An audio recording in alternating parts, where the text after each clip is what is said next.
Здравствуйте всем! В эфире АРУ ТВ, украинский журналист Дмитрий Мороз. Дмитрий, здравствуйте. Здравствуйте.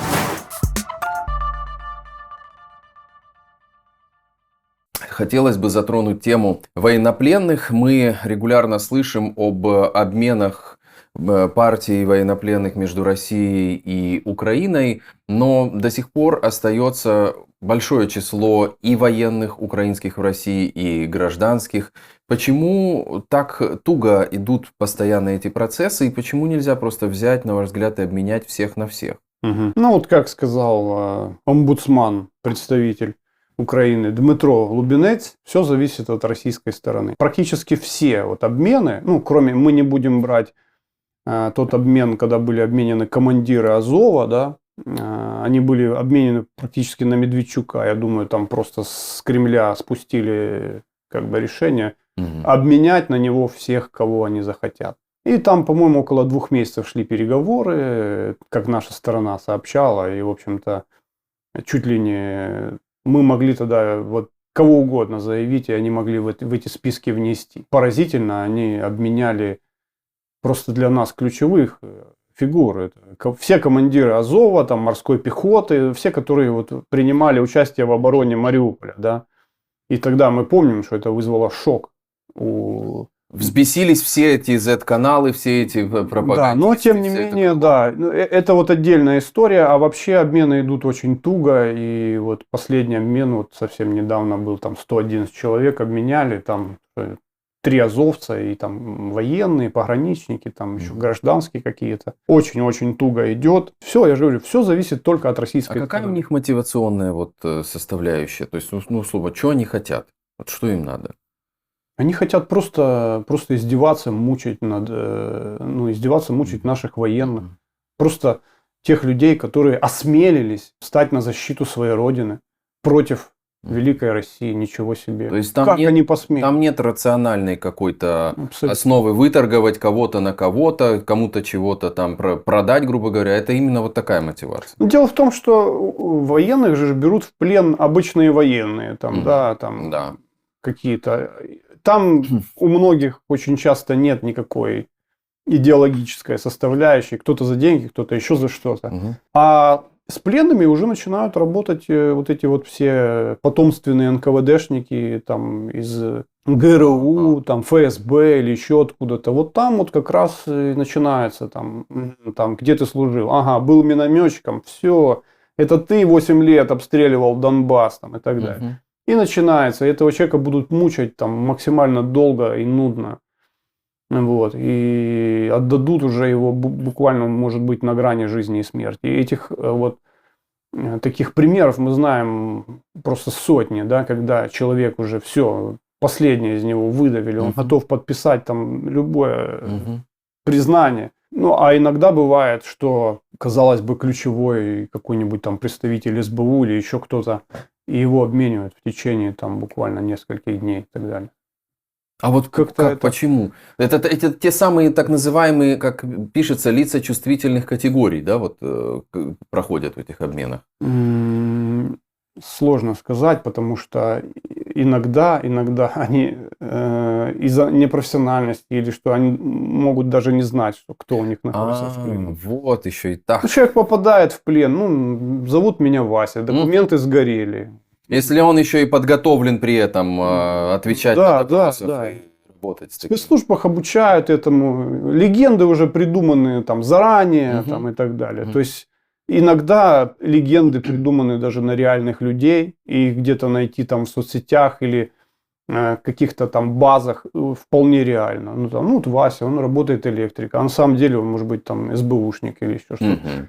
То есть все это такие процессы.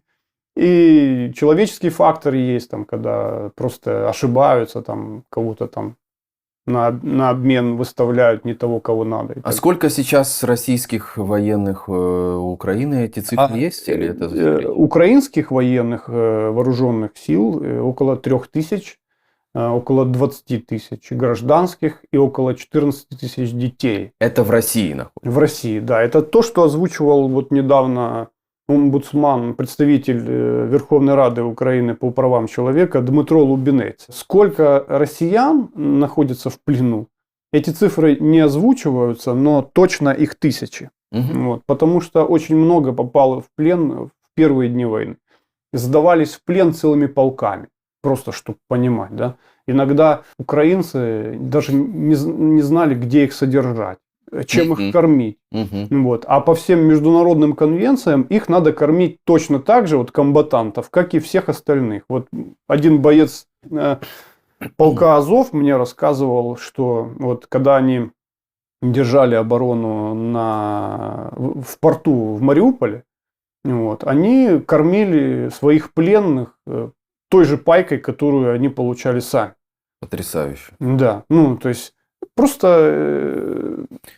А те, кто были в российском плену, как вам рассказывали про... Ну, те, кто вернулись из плена в Россию, мы же видим, какие они вернулись.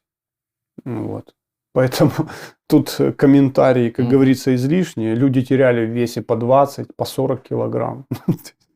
Это же неспроста происходит. Поэтому... Какая, на ваш взгляд, роль посредников? У нас тут то Арабские Эмираты выступают, то Эрдоган в активную роль принимал участие, когда командиров Азова выдавали. Вот их участие, оно способствует этому процессу? Ну, конечно, да. Путин может говорить с Эрдоганом, с Арабскими Эмиратами, и они сыграли ключевую роль в возвращении командиров Азова. Но там же как, там были условия, что теперь все командиры Азова должны быть до конца войны непричастны к ведению боевых действий. Но я думаю, что если война затянется, я думаю, эти условия будут изменены, скорее всего. Потому что, ну, представьте себе командира Азова Прокопенко, который сидит где-то в Анталии там, и смотрит, как его страна в огне.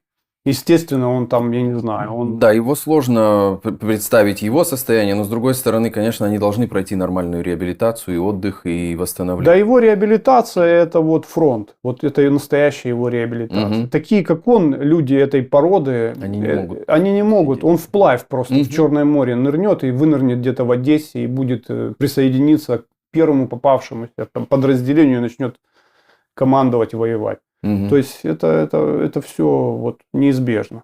Какие перспективы и какие ближайшие, на ваш взгляд, шаги будут вот сделаны? Улучшится ли ситуация в плане обмена пленными? Ну, я не знаю, приурочат там к 8 марта женщин каких-нибудь отдадут. Много ж медиков до сих пор, и там с той же Азовстали, и гражданских медиков, в том числе, не только военных.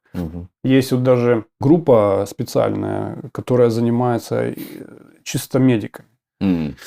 Вот. Но они там больше по военным медикам, да. Дело в том, что россияне очень плохо отдают медиков, потому что многих из них они заставляют спасать собственных военных. У них проблемы большие с медиками, это всем известно. Вот. Наши все медики прошли такмед, прошли обучение там, я не знаю, в Европе и так далее. Они настолько профессиональны, что их профессионализм просто не вызывает никаких сомнений. Вот. И их, ну, насколько мне известно, в том же Донецке привлекают и заставляют, чтобы они спасали их же раненых. Ну, наши медики, по сути, они такие, что они могут спасать всех, кто нуждается в помощи. И много случаев было и на передовой, когда вот россияне попадают в плен к украинским бойцам. Наши бойцы просто даже не то, что медики, а просто бойцы оказывали помощь, потому что они все обучены. Где наложить жгут, где затампонировать, где еще что-то. Наши бойцы 90% умеют с этим всем обращаться. Но возвращаясь к теме медиков, да, это одна из самых тяжелых категорий для возвратов. Вот один мой знакомый медик Дмитро Селютин, он из морской пехоты, из-под Мариуполя, он сейчас тоже в плену с вот, апреля месяца, когда они из Азовстали выходили. Вот, и его мать недавно мне писала, говорит, что я в отчаянии, не знаю, где он, что с ним. И вот все это время он находится в плену, буквально, да, с апреля. Вот, помогите. Вот. И таких, как он, на самом деле очень много. Что с ними делать, и как их возвращать. Чем дольше они в плену, тем хуже, да, потому что их надо реабилитировать, их надо восстанавливать их здоровье. Вот. А эта мать получила от него только одно письмо в августе, по-моему. Он написал, что мамочка, в общем, нас кормят нормально, обращаются нормально, со мной все в порядке. Ну, маме так любой бы написал. Да, наверное. любой бы написал. И она сказала, что это действительно почерк ее сына. Вот. Но где он, что с ним? Абсолютно. Красный Крест ничего не знает. Вот. А один боец, который вернулся из плена на Азовстали, который был в плену в Донецке, он мне рассказал, что Красный Крест, он вот за все время пребывания в плену, с апреля, да, с мая по сентябрь, он Красный Крест видел только один раз в автобусе, когда вот их вывели с Азовстали и вели к автобусам, чтобы отвезти в плен. Вот это вот одна единственная встреча была с Красным Крестом. То есть россияне не допускают, и получается. Либо не допускают, либо вот просто такой стиль работы у этой организации. Потому что к ним вопросов тоже много. Вот. Когда там Медведчук занимался вопросами освобождения из плена, он мог там приурочить, там, не знаю, к дню рождения Путина или еще что-то. То есть как-то вот этот вопрос, может быть, он мог продавить. Но сейчас говорят, что Медведчук не может пробиться к Путину, чтобы восстановить свое влияние в этом процессе. Видимо, разочаровал Кума, да. Но а насколько много вообще зависит, да, ну, как мы понимаем, много зависит от тех переговорных групп, которые этим занимаются, от самих персон? У нас все наши правозащитники этим занимаются. И тот же Дмитро Лубинець, который вот, представитель Верховной Рады, он там Москальковой пишет эти письма, говорит, что ответы там очень такие уклончивые. Но у них, опять же, вот это письма, то есть нет контакта, что они могут позвонить, поговорить. Не-не, прямых таких прям контактов до сих пор нет. Но они бы поспособствовали, на ваш взгляд, этому процессу, ускорению этого процесса? Ускорению этого процесса поспособствовали бы люди, какие-то моральные авторитеты, признанные всем миром, и которые могли бы вмешаться в этот процесс. Тот же Папа Римский, вот, там, да, хотел только... я не знаю, или еще какие-то там люди его уровня. Это должны быть такие какие-то просто вот настолько авторитетные люди, чтобы отказать им было бы невыгодно. Кроме Папы Римского, я не знаю. Немного, да, действительно, да, сейчас уже таких людей. Я не могу сказать, если бы это были сейчас 80-е годы, я бы мог бы назвать там человек 5. А сейчас, не знаю, даже... Известны ли вам случаи перехода российских пленных солдат на сторону Украины? Вот мне очень интересно. Есть желание многих российских пленных солдат перейти на сторону Украины. Это да, это известно. Но поймите украинских командиров.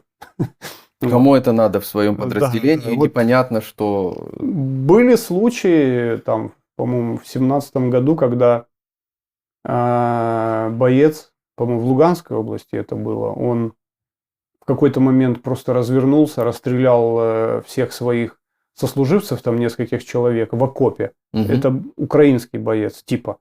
Он расстрелял и просто ушел в сторону ЛНР, туда, оккупированной территории. Оказалось, что вот человек из Луганска переехал на территорию Украины через военкомат, пошел служить в Збройные силы Украины. И вот таким образом себя повел. Да? То есть он просто, как потом оказалось, это был чуть ли не спор его с каким-то там командиром в ЛНР. Что типа, вот ты не сможешь это сделать. И он это сделал. Вот он просто живым, неушкодженным вернулся туда. И после таких случаев, вот, я не знаю, если бы я был, допустим, командиром бригады, я бы ни одного такого бы не взял. Но им просто вот интересно, дается ли им какой-то... Одно время украинская пропаганда транслировала, что вот вы сдаетесь в плен, и у вас есть шанс на будущее какое-то. Вот у них есть шанс на будущее какое-то, ну, пускай их не возьмут воевать, конечно, но вот они могут как-то свою жизнь изменить и послужить Украине и иметь какое-то европейское будущее дальше в своей жизни. Военные, я думаю, нет. Военных надо всех отправлять на родину. Вот. Какие-то гражданские там люди, какие-то активисты, политики, там, может быть, да. Вот. Но опять же, они должны доказать как-то, какими-то действиями своими, потому что все очень сейчас настолько усложнилось, очень.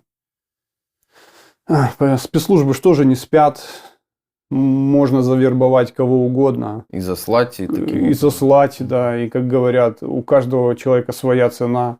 Вот, поэтому я не знаю, сложно ответить на этот вопрос. Окей, благодарю вас. Дмитрий Мороз, украинский журналист, был в эфире АРУ ТВ. Спасибо, Дмитрий. Будем рады видеть вас снова.